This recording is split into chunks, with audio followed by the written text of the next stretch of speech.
We have risen from the ashes to school the masses. Hello, everyone, and welcome to another episode of the Scholars of Wrestling Show. I am your two-time, reigning, defending, undisputed Scholars of Wrestling Heavyweight Champion, Scholar Tarek. And with me again is the former champion, Scholar Brian.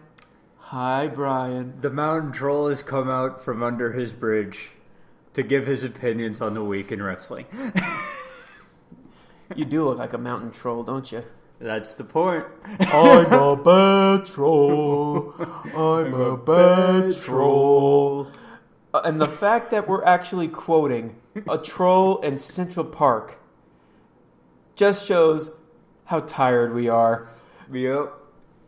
There's just so much tiresome things going on in the world of professional wrestling that it was even too much for Scholar Jeff. That's why he's not here. Yeah, he took a nap, hasn't woken up the entire week. Well, that's what happens when you take him to a special bachelor party over the weekend. He still hasn't recovered from it. Nope. Mm-mm. We're wishing him a speedy recovery from the greatness that was his bachelor party. You're welcome. I got to figure out my movements here. we're tired. It's late.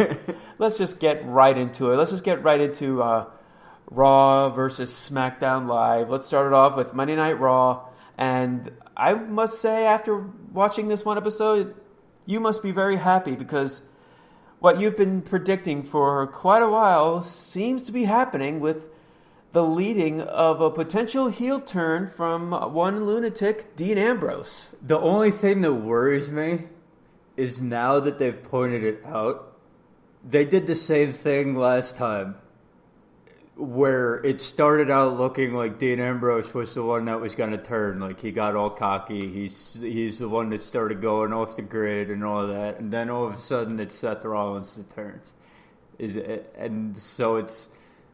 So it's are they going to go the obvious route? Which they should this time. Because I think Dean Ambrose could be what Becky Lynch is for the women's division. I think that could be Dean Ambrose for the men's division. On Raw. On Raw. That kind of turn just completely puts him over cool the top. guy. Just completely puts him over the top. And you get a fresh new take for the character. But what really intrigues me, okay, yeah, we've seen that coming for a while. What intrigues me is what happens between Drew McIntyre and Seth Rollins in the back. And Dolph Ziggler coming in and being like, so, what were you guys talking about? And Drew McIntyre was like, don't worry about it. All I'm right. like, so it's like, are we looking at some kind of double turn? It seems they're hinting that way. And to give a little context, Raw starts off officially starts off, because I'm not counting that Baron Corbin garbage when he's saying happy birthday to Stephanie. That was so dumb. She said that his job is on the line from the 6-man tag match, correct? No. No? She basically said he's being a shit GM because he's giving himself matches for the Universal Championship. And then what does she do? She puts him in a match against the people he was going against last week. Basically does the exact same thing he did last week. So it's like, okay, that segment made no sense. It just shows that whenever Stephanie shows up on Raw, it's not really a good thing. Then out comes the Shield. Yeah, now back to the beginning. Out comes the Shield. Dean Ambrose starts off saying, "We are the workhorses. We are the ones that run Monday Night Raw." And Roman Reigns takes the microphone, pretty much adds on to what he says, and he said that we are running this place with, as evidenced by all the titles we hold. Seth Rollins and Dean Ambrose Seth Rollins and Roman Reigns hold up their titles, and Dean Ambrose is in the back, looking mean. He's just like, and I'm like, oh, Okay. This is setting up the big story that's going on for tonight. And then out comes I'm just going to call him what I call him, Mick Ziggleman, basically calling out the fact that Dean Ambrose is kind of the odd man out between this group. And they really put in some really good arguments. And the intriguing thing about it is, they're putting in good arguments, but most of the time you don't listen or anything like that. You can see Dean Ambrose is listening, taking it all in. Well, yeah. Just like it. Like I said, what they were saying, the fact that when Dean was on SmackDown, he was WWE Champion, all by himself. And when Roman Reigns becomes Universal Champion, the first thing he does is call Dean Ambrose to basically be his backup. And when he gets injured, Seth Rollins brings in Jason Jordan as his tag team partner without the blink of an eye. In about, 2 weeks? Not even. I actually think it was the next week. Yeah, so it's like, good points are raised, and by the people who should be raising them. Dolph Ziggler was his first challenger as WWE champion. So he would know that. And as much as you and I believe Jeff was not a big fan of that feud, I still loved that feud. I actually thought it was really good. No, it had potential, but they didn't book it well enough. I wasn't a fan of Dolph Ziggler coming out of nowhere and getting the shot. But once they actually started putting the work in and you were getting the promos that they were cutting against each other, I came around. And then they fucking ruined it in that match. That was bad. So it was definitely a match at SummerSlam that they basically was like, yeah, you're only getting this so-and-so amount of time. Yeah. It hurt. And this storyline is the reason why I liked Raw so much this week, as opposed to other weeks, because it wasn't just the Shield running roughshod about everything. We now have a point. Oh yeah, we now have a point to this whole 6-man tag. It's not just Braun Strowman getting fed to Roman Reigns. It's not just what we thought could possibly happen, McZiggles being fed to Ambrose and Rollins. No, the real point, now that we've reached this point, we now know what the real point of this feud is, to try to drive a wedge between Ambrose and the other two of the Shield. And you That's know what? That's the only real way they can go with this story. And you know what? The two best people on the Raw roster to do it right now are McIntyre and Ziggler. And if we get a dueling storyline with McIntyre having to think, then it's like McIntyre and Dean Ambrose are both thinking about their spots in the company. Imagine, if you will, if they both say screw their teammates and you get a McIntyre and Ambrose team up alliance, like not like a tag team, but just like an alliance kind of deal. They'd run roughshod. It would be a very interesting, I guess you can say, team up. But I mean, now there's layers. As a tag team, yeah. Now there's layers to this story that we weren't even thinking about. The one thing I like about it is that it takes the main story, it takes the main focus of this feud away from Roman Reigns. It's now interesting. It is now because it's a focusing on a Shield member that people actually do genuinely care about. Yeah, it's not just about, hey, let's have Roman Reigns be the main focal point. Let's have this be a ploy to get Roman Reigns over. No, this is just a thing. A storyline that, as you said, threw a wedge in the Shield, the machine that is the Shield. Because going on later, I guess we can go straight into the match because it leads into the... Okay, let's talk about the actual setup.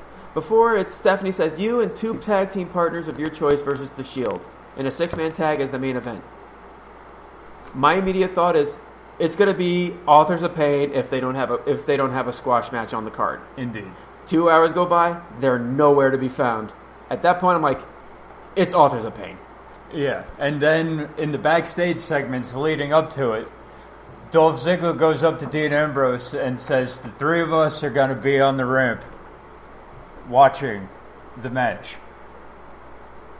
If you're down, Give us a signal. Give us the signal. We'll take care of the rest. So now we get to the match.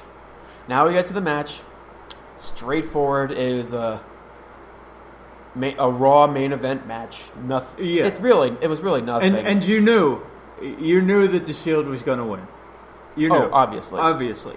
But the real intriguing point is at the end of the match, because Dean Ambrose first during the match, Seth Rollins is getting beaten down on the outside by the Authors of Pain, and Dean Ambrose does nothing. I wouldn't say he did nothing. It was just he was showing that he could stand up to them by himself. He was doing a lot of offense. He was really building up some momentum, and then Roman hit the blind tag, and Dean dove out of the ring and took down the Authors of Pain, so Roman Reigns could get the spear 1, 2, 3. Yeah, but I'm talking about earlier in the match, before the ending, where Rollins is taken out on the outside and Dean Ambrose does nothing. It goes on, yeah. And then at the end of the match, Dean Ambrose is on the outside, and he takes a little bit too long.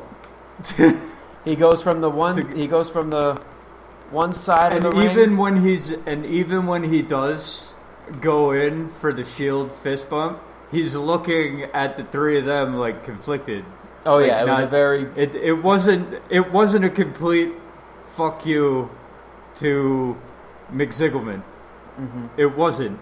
It was like, because it's keeping the story going. This chapter is like he's choosing to be with the Shield, but you could see you could tell that they've gotten in there, and they know they've gotten in there. So it's like, it might not be tonight, but we're still in there. That's it. The signal that Dolph mentioned is still open. Yeah, and I mean, who knows? Now there's a wrinkle, and Super Showdown isn't as clear as it was before. Because before it was a clear Shield win. It was a clear Shield win because it was a clear house show. But now they're actually building layers to this show that it's a lot more than just a glorified house show. It actually is being considered a pay-per-view. And with it being considered a pay-per-view, there's a chance that shit's gonna go down.